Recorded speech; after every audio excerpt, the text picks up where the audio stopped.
right, you suckers, I'm gonna review the Iron Claw and I'm gonna talk and break down Zac Efron's performance here on the Beniverse Movie Channel.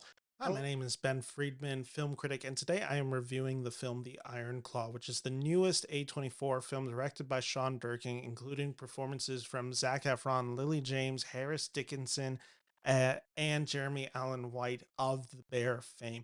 And The Iron Claw follows the Von Erich brothers. There are these four brothers who grow up in the late 70s, early 80s in Texas. They're WWE wrestlers, or not exactly WWE, because I think at the time it's WWF. Don't exactly understand all the wrestling lingo in this film, but they're wrestlers. They're professional wrestlers who are trying to make a name for themselves. Their father is this overbearing, strict father who is also their coach, and he also had dreams of wrestling, and he pushes his sons into it and wants them to succeed and bring the gold home.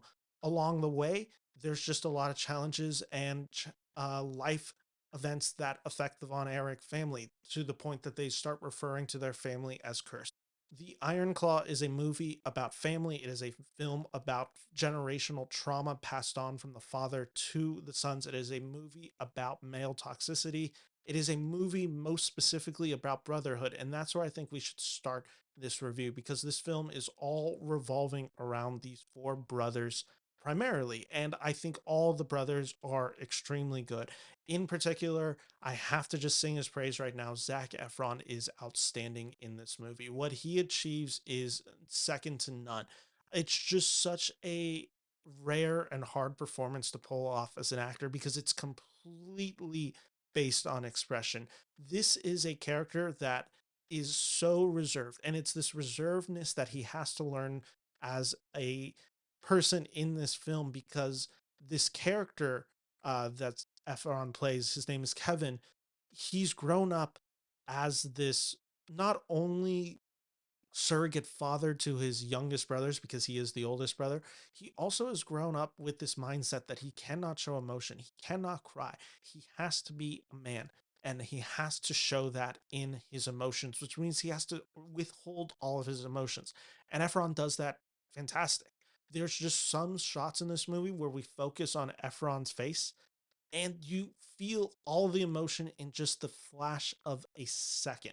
You just see the tiniest little movement, the tiniest little tremble, and it explains everything that character is feeling in that moment.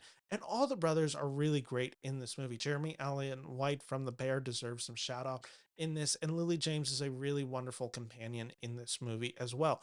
Holt McCallany, who plays the father in this film, is just the perfect antagonist for this story, because he's a real character. He's not this overarching villain. He does have realness to him, he does have emotion, and yet you also feel the influence that he is negatively having on his sons.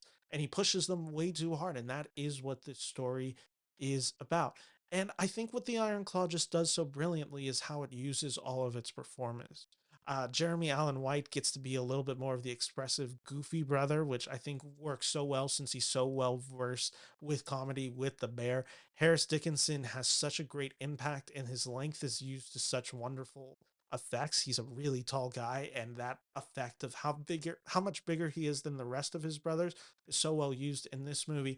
And Zac Efron in particular, A24 is the best company at understanding star power and also understanding what makes the actor unique. And I've always seen this with Zac Efron, where he's cast as the frat boy, which is not understanding what makes Zac Efron interesting as an actor. What makes Zac Efron interesting as an actor is that he has this body and this look that screams frat boy, but he's so much more gentle than that. He's far more understanding. He's so much softer. And that's what the Iron Claw does so well. It's actually, funny enough, what Neighbors understands so well about Zac Efron as a performer. When he's in roles like The Greatest Beer Run, he's just uninteresting because he's not a douche. And that's really the understanding of Zac Efron that they do. He is a perfect brother figure in this movie, as he's kind of forced to raise his younger brothers and protect them from their overbearing father. And Efron just does everything and everything with this role. I was so blown away by what he achieves.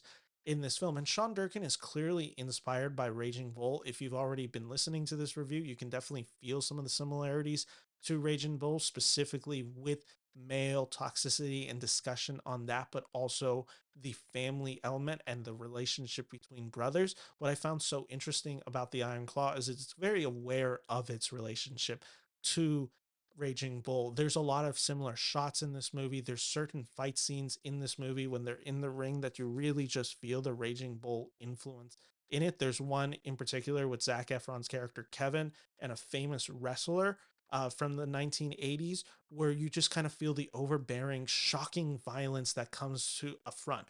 It's just a real good scene of expressing what all the characters are feeling and that frustration coming out in the most negative way possible. And it's a really upsetting scene when you see it. But it also, like I said, it reminded me so much of Raging Bull, where you would just see this boxer just tearing down on people and beating them within an inch of their life because he had to get that anger and frustration and all of his emotion out of him. I believe the Iron Claw to be the inverse of Raging Bull, and I don't want to get too far into it, but there is a lot of similarity in choices that happen in this movie that believe reflect moments in Raging Bull, and it's just that the characters do the opposite thing of what happens in Raging Bull. And I hope that's not getting too much into spoiler territory. There is a little bit of convention in this story. There's not much original, I guess you could say, with it. If you've seen a sports drama, you're probably familiar with a lot of the beats. It's the rise and the fall. And that's what this story is exploring. But what I really liked about it is the rise doesn't last too long in this film. It spends far more time on the fall because the life that these guys live is just impossible to live. And that's what this film is understanding. And it's such a tragic story. It's a really depressing story, and I don't want to give away too much about it because, again, if you're not familiar with the Von Erich's story, as I was going into the movie, it's very shocking and upsetting. However, I really liked it and really commend the filmmaker for sticking with that. There's no schmaltzy ending. There's nothing like that. There's no moments of just kind of catharsis as this film goes on. There's moments where you want these characters to just kind of start yelling at each other or just accusing each other or just really just showing any form of emotion at all. And that's not what this film does. It's so much more interested in the trauma that these brothers all have due to their father and their inability to get over it. And that is where the central conflict of this movie is. And it makes for really incredible tension. I went to see this movie with a group of friends, and I think the audience response is going to be similar. Where I had one friend who said, I think this movie is really well made. I did not like watching this movie. And I think that's going to be a lot of audiences' response to this movie because the story is depressing. And there is no way getting around it. I think should see this movie specifically for the performances, the writing, but it is going to be a hard sell to watch this movie, and it's not going to be the easiest of watch. So I want to warn you going in.